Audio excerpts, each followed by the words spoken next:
Happy Spooky Month, everybody! I'm a big fan of all kinds of horror and supernatural tales. I grew up on a diet of English language horror films and goosebumps, but also garnished with old wives' tales and monstrous superstitions from my home country of the Philippines. Stories about For this month's rigged models, I've gone with the heaviest hitters in Philippine lower mythology.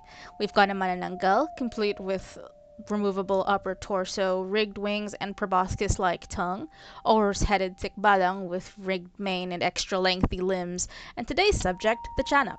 All models drop this Halloween over on my Patreon if you wanted to add some Pinoy spice to your Halloween short features this month. Sorry I've been gone for a bit. I had some life stuff happen in August and was mostly without a PC for September, so when I got mine back, I just went straight into modeling 30 swords and forgot to record any process. I'm still dealing with some shit, but it's kind of out of my hands for the moment, so all I can do is work to keep my mind off things. With all that out of the way, let's get started on the design process. Stay tuned till the end to see an animation test for this model. It's not always possible to find the exact origins of anything Filipino, because every region has their own version that reflects their own ideals, beliefs, and anxieties, but that's not actually the case with these creatures. The Mandaya indigenous group of Mindanao, said to be the originators of the myth, attribute the appearance of a Tiyanak to the death of a pregnant mother, whose unborn child was birthed into the ground and became vampiric due to a lack of motherly nurturing, and that through line of vampiric behavior through loss is still prevalent in the folklore today. Tiyanaks are often malevolent reflections of the anxiety of losing a child, whether it's a spiritual loss, not baptizing a child into the predominantly Catholic faith so prevalent in the Philippines, or a more literal physical loss, as through abortion. These babies, through no fault of their own, are lost to the culture in one way or another, and are deemed vampiric through the parasitic need for sustenance at the hands of the culture they will not help cultivate. That's just my reading of it, though.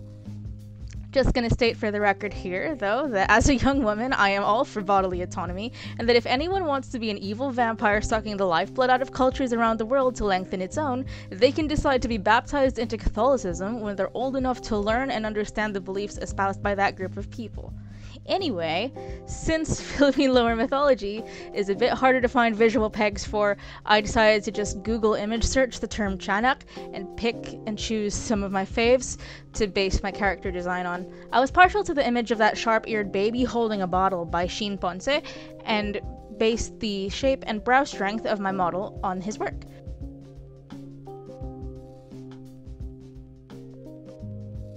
I also did see some really rad renditions of Tiyanaks with golem-esque proportions and almost digitigrade legs like cats, where the ankles don't touch the floor, and I wanted to incorporate that into its design.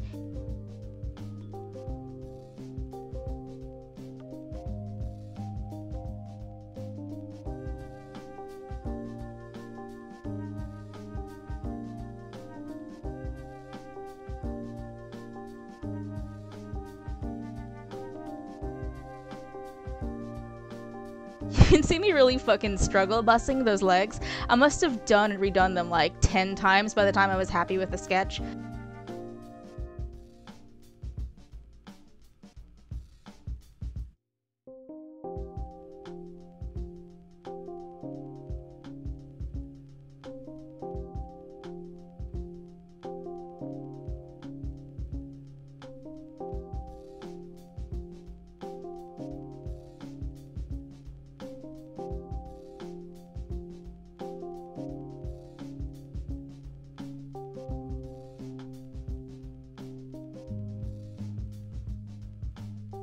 I'm just gonna go over everything a third time to really emphasize the exact features and keep the shapiness without losing the detail.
By this point, you can see it isn't really reading like a baby anymore, but being a baby is such an intrinsic part of its conception as a creature, and it uses its proximity to this perception of it being a baby to get to its victims, that I decided to kind of center this duplicitousness and malleability in its design. I gave it a baby mode version as well, shaved back the brow a little bit, give it normal eyes and ears, really emphasize the chubby shapes inherent to a newborn baby that make people really want to care for it, and just all in all cut back on the golluminess by about 75%. This secondary baby mode sketch will be the basis for the shape keys I'm going to do later on. Put a big pin in this baby design.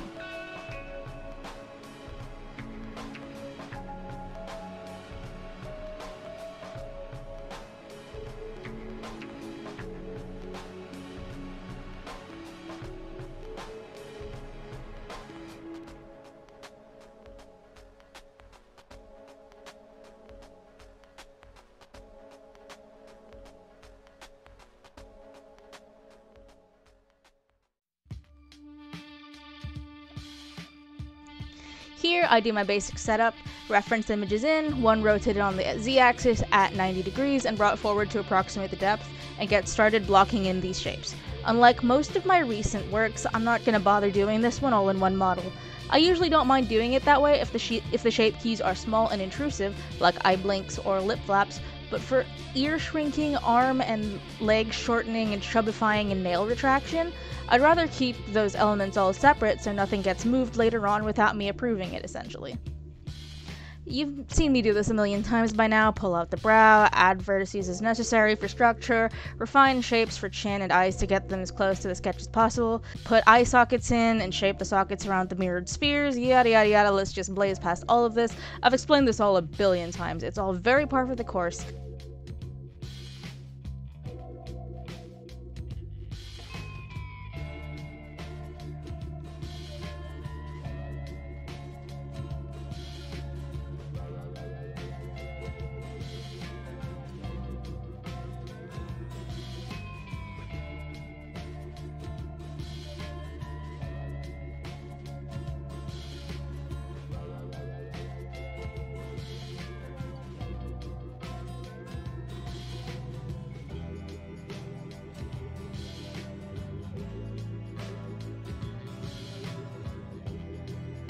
I add a billion verts to the nose so I can pull it around and shape it to my whims as necessary, redo the mouth, and futz with that a few more extra times because I'm like criminally bad at doing functional mouths.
I extrude several faces from the side to work on the long pointy ears, and I want to do pointy ears for the basis instead of the normal human ears for two reasons. One, it makes more sense from the monsterology side of things. This isn't a human. Its ground state in culture is, for better or worse, monstrous, and this reflects the intrinsic monstrous identity better to me. The second reason is it's much easier to smooth a pointy surface into curves than it is to do the reverse in a way that looks neat and is realistic to some extent. I don't doubt that a more skilled digital sculptor than me could totally do it, but I'm much more comfortable doing it this way. I'm just going in right here with a slightly deformed flattened torus and some flattened cones to work as fangs and gums for this baby vampire. I'm going to shrink these down and shove them behind his baby lip and give him some bottom teeth so I can work on his mouth bag down the line. Let's go blocking in his chubby little baby body.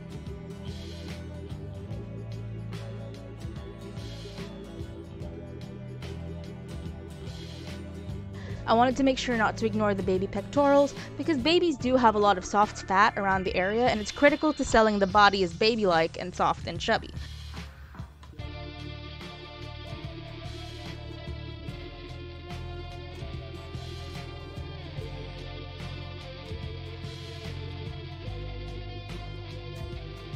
After a bit of refining, add a third reference image in with the arm design to the mess of the references, and extrude from the body, using this as a base and viewing from the top so I get the right length, adding verts where necessary, and shaping the arm into something thin and sinewy.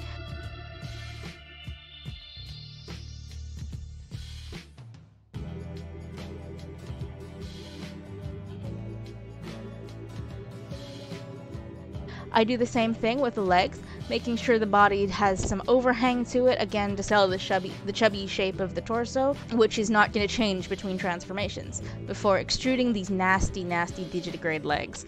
I do a lot of shape refinement in the legs and tummy to keep the shapiness.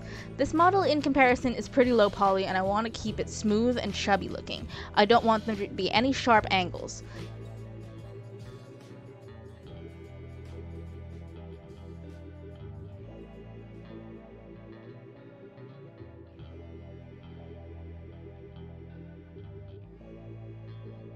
This does mean I have to give the baby the same butt cheek treatment I do to all my other models. This model's going to be crouching and moving on all fours in a low squat a lot. I want to make sure it deforms well.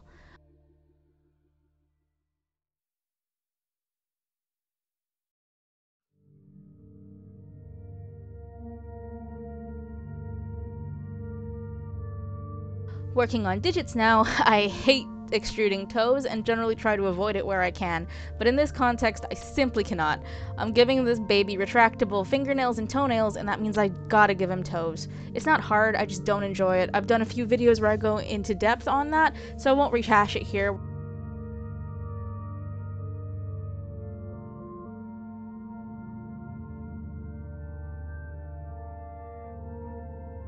We're just going to inflate and do some spot sculpting and elongating before working on the toenails. I grab the 4 faces on the edge of those toes, inset, extrude, grab 2 of those faces on the outermost edge of the extrusion, and extrude those a few times to create a long, nasty nail, tapering in with S as I go for a more claw-like feel. I do this the same way for each toenail, and you can see me setting up and blocking in the hand there. It's a very similar count of faces and polys to the arms, so I'm not going to worry too much about booling them together in this case. I try not to do that usually because I don't often like how much I need to keep an eye on the vertices and stuff, but I've been good this time and kept them mostly the same, so just this once as a treat.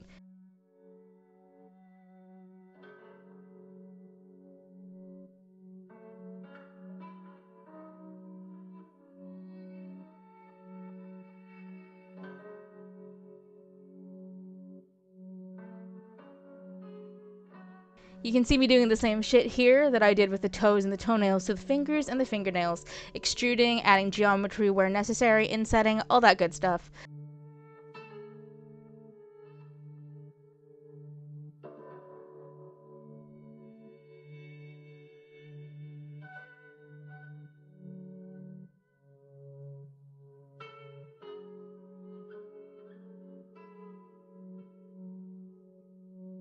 Now I'm going to add the MetaHuman rig that comes with Rigify. I've been enjoying using it much more than the ARP rig lately. I think I have a much easier time working with it. It's a lot simpler and more customizable. So I'm adjusting the rig to my nasty little guy to see how he moves and deforms, shrinking and pulling back the bones as necessary.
Happy with how that looks, I decided to give him a little diaper. He's a baby after all, and even vampiric babies with no mommies should have diapers. It's just a lot of extruding and sculpting around the baby's lower torso and crotch to get it to sit right. I also made sure to give it big, puffy looking leg holes so it doesn't read too much like a panty.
It's optional to do this, but I do like to block in my textures at this point to see what I'm working with.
And now here I go, softening shapes and emphasizing points of contrast between the monstrous form and the baby form to use the shape keys in the head, arms, and legs.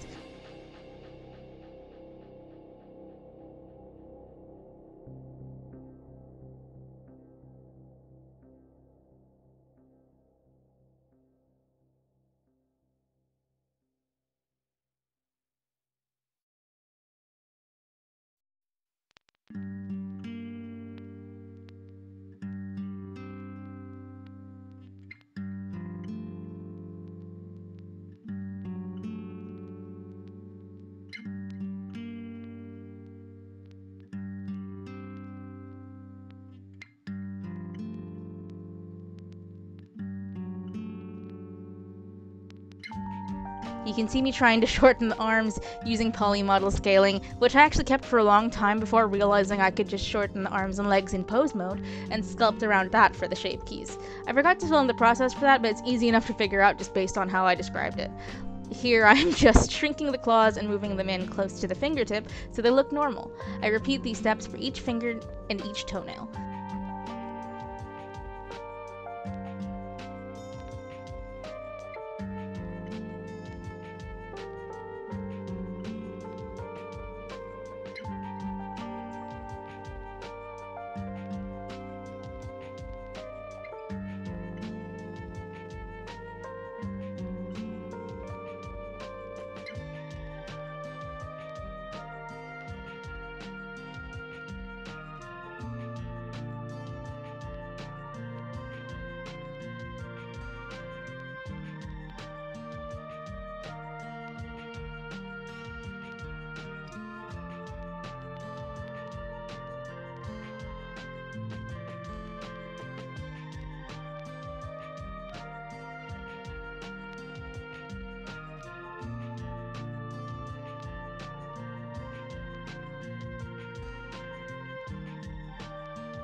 I did, of course, decide to eventually give him extremely slay eyebrows because apparently I have to do that every time I make a humanoid character. It's likely because I fucked up somewhere in his brow topology and needed a way to cover it up, so I added a pair of brows that look benign and sweet for the baby mode, and a pair that look just the most ridiculous slay brows ever for the monster version.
Anyway, that's basically it for the modeling. I hope you guys enjoyed the final rig test. If you're interested in this model or any of the others I've either mentioned or shown time-lapsed for on this channel, my Patreon link is in the description. Hope you all have a good spooky season, and I'll see you all next month.